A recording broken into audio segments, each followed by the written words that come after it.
Good morning. Morning, Coach. How are you guys doing today? Doing well, thank you. Hope you are. We will begin with Andrew Jones. Go ahead, Andrew.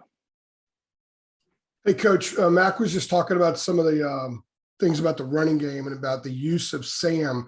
Aside from the use of Sam, what are some of the things that have concerned you about the more conventional element of your run game through two games? Well, I think initially we are dealing with some continuity issues. I think we've had Brian Anderson injured for the first two games. He played in this last one. Wasn't at 100%, but he played. And then he didn't play in the beginning. He didn't play in the opener against VTech. So that has been probably the biggest obstacle, Andrew, to overcome, I think. Week one, it kind of led to some communication issues. We had a lot more continuity from a communication standpoint, without question, this last game. I think Q got better in the week that since he played at Virginia Tech, and I think Brian added to that because it's what he does so well. And then, obviously this game we had Easy out, so Azudu was out. So we really haven't had our five starters yet. And I think, so we're calling on Ed Montillas and Q to play a bunch more. Wayne Barnes played a little bit in the last game. And so that we're just still searching for that comfort level, that rhythm that we got into last year. And I think that's a big part of it. And then, truthfully, and this is no slight on anybody that we have right now, but, the Michael and Javante were two of the best at the point of attack last year, and we were blessed to have two guys like that. And so now we have a very young backfield and with one veteran, and that veteran is starting for us, but it's still new in this offense. And so those guys are starting to feel the system, and they're starting to get in a little bit of a rhythm. But I think those two things are probably the two things that are probably stealing from us a little bit from a continuity standpoint up front. I watched the replay of the game and Sam's 62-yard touchdown run, and Nick Polino turned to you and you gave a fist pump. Was that something you kind of thought at some point you might see from Sam? Just the way that he's changed his body and stuff. I've really been proud of Sam with regards to how hard he's trained in the off season. The change in his body and in his explosiveness and in his change of direction and just all of that stuff that lends to his athleticism on the field. I mean, he was a very gifted runner. He was a very successful runner in high school. And I think when he first got here that first year, he tried to pull some of that off at Miami and South Carolina, and he took some hellacious hits. I see Ross smiling, so he must remember some of those hits. But he learned quickly that it wasn't going to be as easy at this level. And so in order to maintain being a run threat, he's worked really hard in the offseason, both off seasons, to improve his overall athleticism on the field. And Hess and those guys have done a good job, and he's been committed training. And you see the difference in both games so far. He's much more decisive about when he's going to run. He's getting through pass progression, and he's out. And he's attacking grass now. We pull on an RPO and it's not there. He's attacking grass now. And then on any of the runs where, the QB is involved in the pull or the potential run in itself, he's doing a great job of beating the line of scrimmage, as we say, and after that, you really don't want to have to coach a guy beyond the line of scrimmage. And he's been much more prolific, I think, in that aspect of the game. That's probably been his single best or most improved area athletically is his run ability off of all three phases of our game. Thank you. Greg Barnes, go ahead. Hey, Phil, is it surprising and or concerning that you are having some of the continuity issues up front, given that, this is an experienced group that's played together for the most part for 3 years, that even though you've got one guy that goes out, that you don't have a simple, somebody else steps up and fills that role? So I think we all hope that when you have a full veteran returning offensive line, that continuity would not be an issue. Now we've kind of stirred that up a little bit with the two injuries, our starting center and our best offensive lineman in Easy. But we do have some depth, and we do have some guys that we can plug in and go. And so I think with the as we progress through each game, I think our offensive line is going to improve with each week. And we really needed to start off at a better rate on game one because we needed to be able to lean on those guys in the opener. But I think we're going to get better each week. I think our guys will continue to improve. I think you'll see more and more continuity up front. And I think you'll see our running backs get into a little bit more of a rhythm. So, you just want to see that process, Greg, happen faster, right? Because when it doesn't happen, it costs you plays and potentially games. So that's something that we're emphasizing, and we'll emphasize again this week. And that's got to come along for us to have success on offense the way we expect it. Thank you. Mike Barber, go ahead. Hey, Coach, they've played a lot more true 3-3-5, only with the 3 linebackers on the field. A year ago, a lot of their pressure came from the 4 linebacker spots. What do you see in what they're doing, and what do you see in terms of their getting or not getting pressure on opposing quarterbacks early on? So I heard the tail end of Coach Brown's remarks about UVA, and I would mirror those. I think that they did a really good job of identifying what the weaknesses were of their defensive scheme last year. It's obvious that they did a very intensive study with regards to what they gave up, because they're doing a very good job in the first 2 games of not giving that stuff up to offenses now.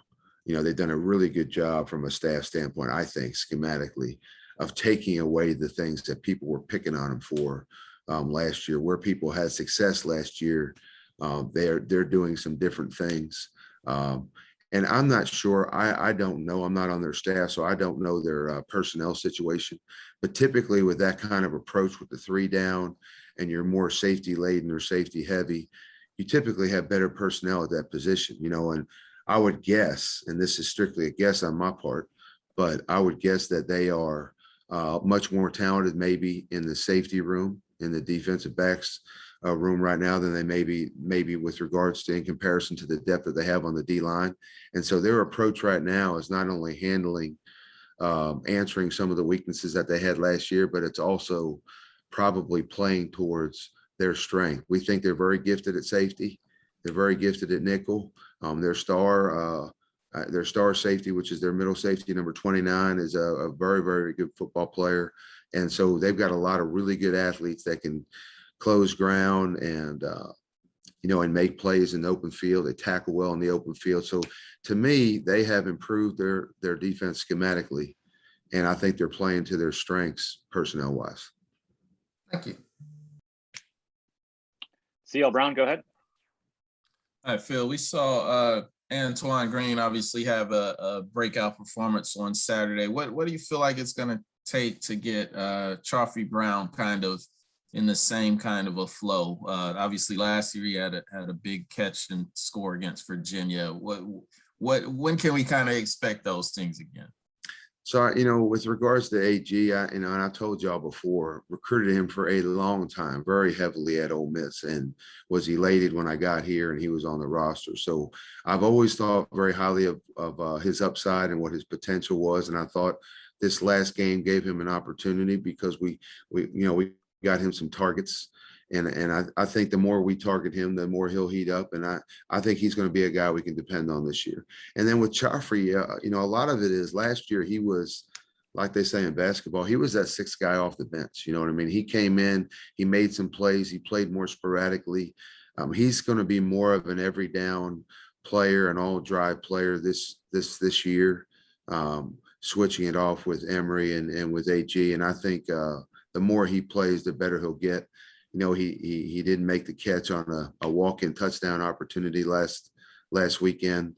But those are plays that we know he can make. Those are plays we think he will make. And I think the biggest key is just to keep him out there and keep playing him.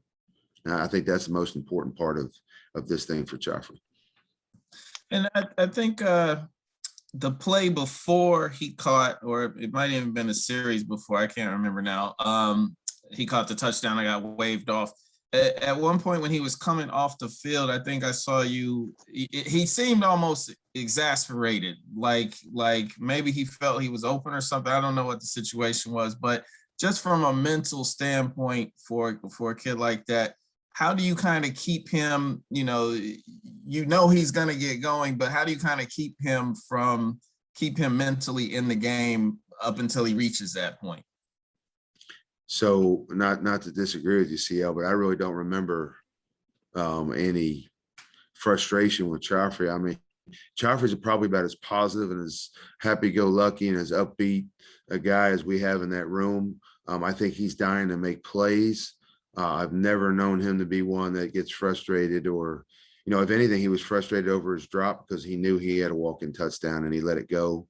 But from an attitude standpoint and a personality standpoint, I think he's been fantastic. And I think it's just a matter of time before we get him going. The focus for Joffrey is just that we got to keep him focused in on every play. So he's doing a good job at his position away from when he's getting targets, blocking and complementary routes and the RPOs and some of the things that are in his job description with regards to our offense away from when we're throwing him the ball. But from an approach standpoint and an attitude standpoint, I think he's about as positive as anybody in the room.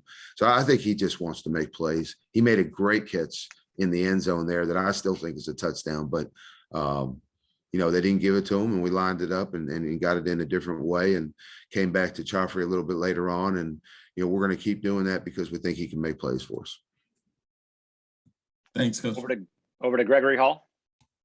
Phil, obviously having Easy out and Brian Anderson, 2 separate games doesn't help. But I'm just curious, what are the specific mistakes that you're seeing, whether it's a tight end missing a block, just missed assignments, defensive line getting through when they shouldn't? Just what are you seeing on film from the offensive line and the running game that's kind of causing some of the lower yards per carry?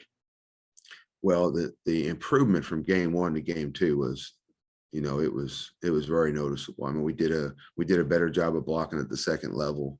There were no communication issues. There was a lot more continuity.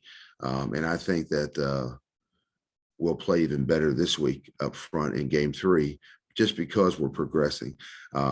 Some of the issues in game 1 were erased in game 2. And in game 2 now, I mean, we had an opportunity to break some tackles and we didn't. We had an opportunity to hit some holes a little bit differently. And some of them we did and some of them we didn't. I thought Ty did a really good job on our stretch play to open the second half. We hit it a little bit faster and a little bit more aggressively. And I thought we settled down in the second half and I was much happier with where we were up front in the second half than I was in the first half. And this whole thing, not to be too vague about it, but it really is, it's 5 guys on the same page doing the same thing over and over and over. And we're not overly extensive in the running game. And that's so that we can be aggressive and we can keep it simple so we can play, downfield and play physically. And I think as we keep playing, that'll get better for us. And then I wanted to ask about a few of the ineligible receiver downfield. How is that something that you can solve with Sam getting more active in the run game? Is that just something that linemen need to get used to as far as Sam might actually take off, or just how do you solve those? Because I feel like I haven't seen this many before with y'all's offense. So I don't know offhand, Greg, how many have we had this year? At least 3, I believe. Yeah, so we've had either 2 or 3 in the last 2 years. It really hasn't been an issue. And I always tell Coach, I said, I'll take 3 a year if you compare it to all the yardage we make and all the production we have and all the explosive plays we have with regards to the RPOs. Those penalties are a non-issue. But I think to have 3 in 2 games are Virginia Tech specifically. It was 2 communication issues that got linemen down the field. Otherwise, we would not have had any. So we had 2 calls that were different from what we were doing, and we had linemen down the field. This one at Georgia State was, I think it was William Barnes got down the field on a complete pass protection call. There was no run called at all. It really just was William didn't do a good job of holding the line of scrimmage in a pass protection that we ran, which is really obscure. It doesn't happen very much. And he said he just kind of lost place to where he was. And before you knew it, he was down the field, which is not something that happens very often. I can't remember the last time that happened on a pass pro. So I think that seems like it's more of an issue than it really is. And it's not really a concern of mine at all. Thank you. All right, last one for Coach Longo will come from Ross Martin. Hey, Coach Longo. I thought Kamari Morales had a pretty good game. I think he was the 2nd leading receiver. Just wondering if you kind of speak to maybe his emergence, what he can bring to your offense as kind of a second tight end there for y'all. So Kamari is I love Kamari. I mean, Kamari, what you love about a guy like Kamari Morales is he loves the game of football, right? And so he has inherently he's talented. He has some talent and he can do some things. And blocking in the box for a guy like Kamari is all about want to. I mean, if he wants to be good in the box, he can be, and he puts that kind of effort into his run blocking. And I think he knows it's as important as what he does out in the open field. So we have been very happy with his progress in the box the last 2 years. You're going to see him on the field a bunch this year. We're going to utilize him because he's earned the right to be on the field. And then athletically, he does a really good job after he catches the ball well. He runs good routes, and I think he's athletic enough to, you saw he made somebody miss on 2 different occasions.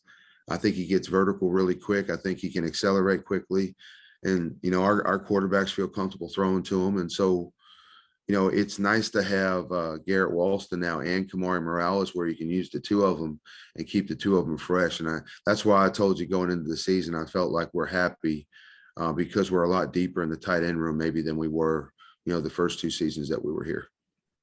Thank you. Thanks, Coach, for a few minutes this morning. All right, you got it. Have a good week, fellas.